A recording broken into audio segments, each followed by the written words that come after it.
So we got this cute little table from IKEA, but it's just the wrong colour. So we want to change the colour and make it perfect for Hendrix's room with the power of paint by Dulux. So the first thing we're going to do is just make sure that the ground is protected, and then I'm just going to give it a really light sand. Sanding done, and we're just going to give it a quick wipe over and get off all that residue. And now we have primer time. So with this cane furniture, I find it heaps easier if you actually use the spray. And what we've got here is the Duramax undercoat.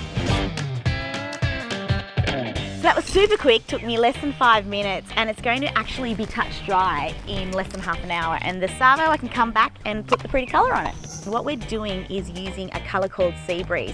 How I did that was I took this little pillow in store and I just colour matched them. So I wanted them to kind of connect, have the table connect to something in the room, and that's what we're doing here. So painting cane furniture with a brush is a little bit more tedious, and I have used the spray cans from Dulux before. They work really well, really effective, really quick. But because I wanted to colour match that pillow, I've gone with a paint and a brush this time.